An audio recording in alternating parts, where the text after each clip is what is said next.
नमस्कार दोस्तों, इन्फ्राटॉक्स के एक नए एपिसोड में आपका स्वागत है। तो चलिए शुरू करते हैं। पहली खबर की शुरुआत करते हैं हमारी रेलवेज की तरफ से, जहां पर रेलवेज ने डिसाइड किया कि सोलापुर सीएसएमटी वंदे भारत ट्रेन को अभी और बड़ा बनाया जाएगा और यहाँ पर अभी 4 एडिशनल कोचेस को ऐड करने की अप्रूवल दे दी गई है। दोस्तों फिलहाल अभी ये ट्रेन 16 कोच के साथ में ऑपरेट होती है, लेकिन सेंट्रल रेलवेज ने पाया है कि लगातार रेगुलर बेसिस पर यहाँ पर पैसेंजर्स की डिमांड बढ़ती जा रही है और रेगुलरली यहाँ पर वेटिंग लिस्ट भी देखने को मिलती है बुकिंग के दौरान। तो उसी को ओवरकम करने के लिए 4 नए कोचेस यहाँ पर ऐड किए जाएंगे। नई ट्रेन में 2 executive chair car, 16 chair car, जबकि 2 स्पेशल चेयर कार कोचेस होंगे, जिनको कुल मिलाकर इसकी सीटिंग कैपेसिटी 1440 पैसेंजर्स की होगी, जिसमें से 312 नई सीट्स अभी इन 4 कोचेस के थ्रू ऐड की गई हैं। अगली 2 अपडेट कोलकाता से है, जहाँ पर दोस्तों कोलकाता के अंदर 3 मेट्रो लाइन्स अभी ओपनिंग के लिए तैयार हैं और 22 अगस्त को तीनों की तीनों मेट्रो लाइन्स हमारे प्राइम मिनिस्टर के द्वारा इनोवेट कर दी जाएंगी। दोस्तों अगर आपको डिटेल में बताऊं तो सबसे पहले यहाँ पर ग्रीन लाइन, जिसको ईस्ट वेस्ट मेट्रो कॉरिडोर भी कहा जाता है, उसकी एक 2.6 किलोमीटर की स्ट्रेच ओपन की जाएगी एस्प्लेनेड से सियालदह के बीच। इस पूरे कॉरिडोर की ये आखिरी स्ट्रेच है, जिसके चलते इसकी राइडरशिप 1 लाख से बढ़कर 7 लाख तक पहुंच जाएगी। इसी तरह येलो लाइन के पहले से इसको भी ओपन किया जाएगा। 7 किलोमीटर की इसकी लेंथ है नोआपाड़ा से एयरपोर्ट तक और इसके चलते लोग कोलकाता एयरपोर्ट तक डायरेक्टली कनेक्ट कर पाएंगे।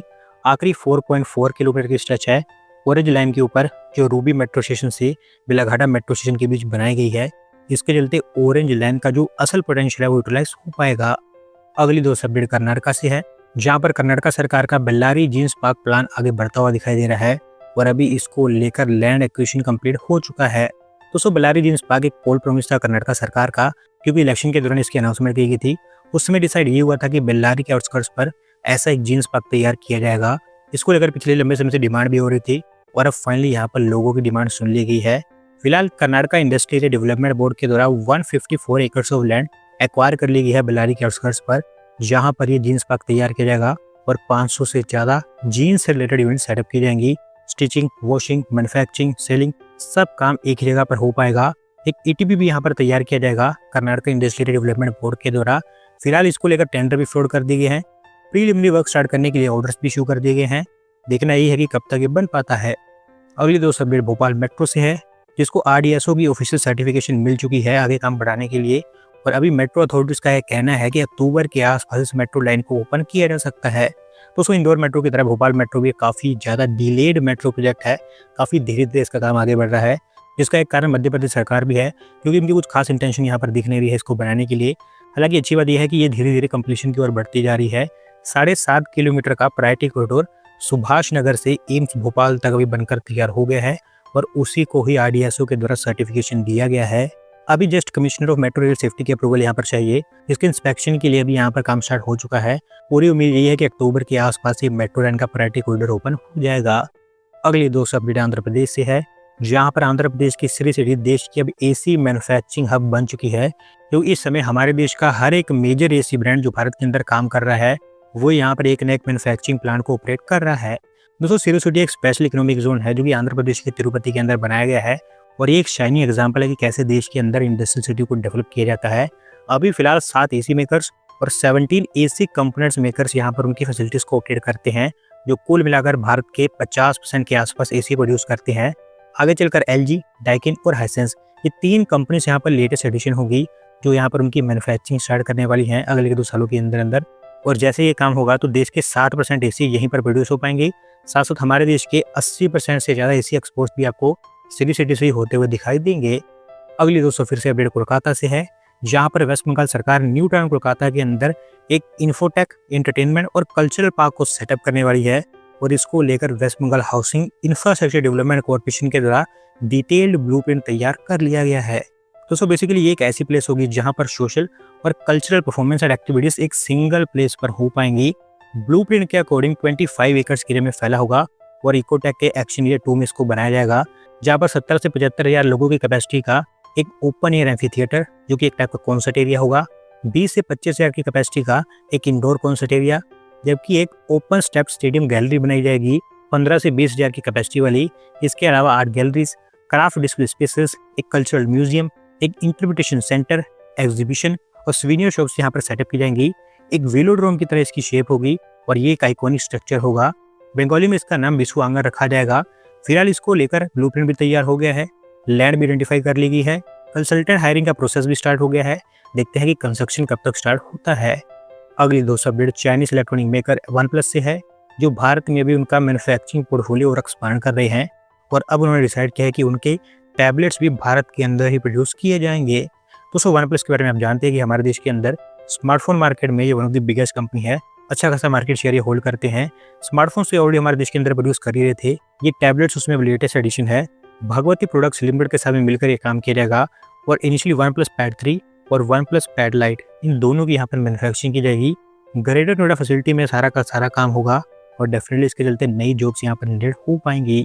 अगली 2 अपडेट उत्तर प्रदेश से ही है, जहाँ पर यूपी के गोरखपुर के अंदर Ahmedabad based company Torrent group के द्वारा एक ग्रीन हाइड्रोजन प्लांट तैयार कर दिया गया है और इसको यूपी के सीएम के द्वारा इनॉग्रेट करते हुए कमर्शियल यूज के लिए भी ओपन किया गया है।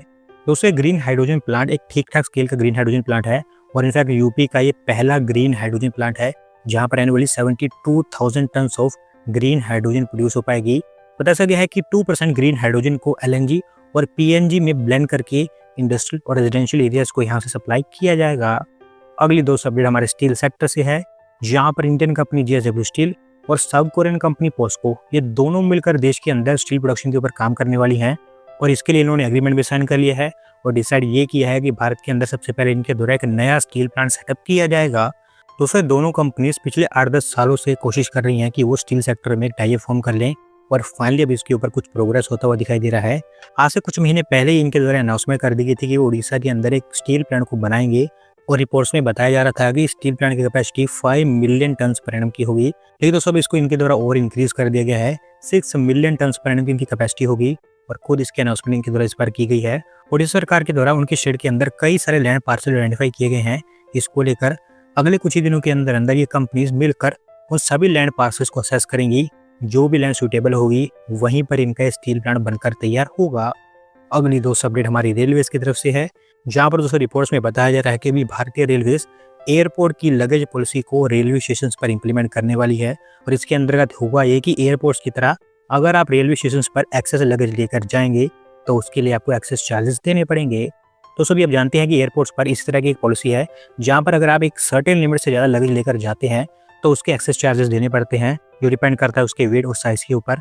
इसी तरह की कुछ सेम पॉलिसी रेलवे स्टेशन पर भी इंप्लीमेंट की जाएगी, क्योंकि रेलवे स्टेशन के ऊपर हमारे भारतीय रेलवे के द्वारा इलेक्ट्रॉनिक वेइंग मशीन सेटअप की जाएंगी, जहाँ पर लोगों के लगेज स्कैन किए जाएंगे और वहाँ पर सब कुछ डिसाइड हो जाएगा कि कितना इसका वेट है और कितना ज़्यादा है ये परमिसिबल वेट से। बात करूँ परमिसिबल लिमिट की, तो फर्स्ट ईयर में पर passenger up to 70 kg, AC 2 tier में up to 50 kg, AC 3 tier और स्लीपर क्लास में अप टू 40 kg, जबकि जनरल क्लास में 35 kg पर पैसेंजर तक लगेज यहाँ पर अलाउड होगा। इससे ज़्यादा अगर लगेज का वेट होगा तो यहाँ पर लोगों को एक्सेस चार्जेस देने पड़ेंगे। Initially north central railway zone में प्रयागराज जंक्शन, प्रयागराज चौकी, कानपुर सेंट्रल, अलीगढ़, इटावा, इस तरह के कई सारे जो बड़े बड़े स्टेशन है वहाँ पर ये चीज़ इंप्लीमेंट की जाएगी और उसके बाद फिर दूसरे जोन्स और दूसरे जो छोटे रेलवे स्टेशन है वहाँ पर भी इन चीज़ों को इम्प्लीमेंट किया जाएगा। आज की दोस्तों आखिरी अपडेट हरियाणा से है, जहां पर हरियाणा क्रिकेट एसोसिएशन के द्वारा एक नए इंटरनेशनल क्रिकेट स्टेडियम को लेकर कॉन्ट्रैक्ट अवार्ड कर दिए गए हैं और अब इस कॉन्ट्रैक्ट के according global civil projects limited के द्वारा इस क्रिकेट स्टेडियम को बनाया जाएगा। दोस्तों ये क्रिकेट स्टेडियम हरियाणा के झज्जर डिस्ट्रिक्ट के अंदर लोहट विलेज में बनकर तैयार होगा, जिसकी ज़्यादा डिटेल्स हमारे सामने नहीं रखी गई हैं कि कितने एरिया में बनेगा और कौन कौन सी यहाँ पर फैसिलिटीज़ होंगी, लेकिन इतना जरूर बताया गया है कि ये एक इंटरनेशनल लेवल का क्रिकेट स्टेडियम होगा और 25 से 30 हज़ार के आसपास इसकी सीटिंग कैपेसिटी होगी। 222.19 करोड़ रुपये यहाँ पर खर्च किए जाएंगे इसको बनाने के लिए और 24 मंथ्स का समय यहाँ पर कॉन्ट्रैक्टर्स को दिया गया है। तो दोस्तों आज की वीडियो में बस इतना ही। अगर आप अपनी तरफ से अपडेट सबमिट करना चाहते हैं तो डिस्क्रिप्शन में दी गई लिंक पर क्लिक करके सबमिट कर सकते हैं और अगर आज की वीडियो पसंद आई हो तो वीडियो को लाइक करें, चैनल को सब्सक्राइब करें। धन्यवाद वीडियो को देखने के लिए।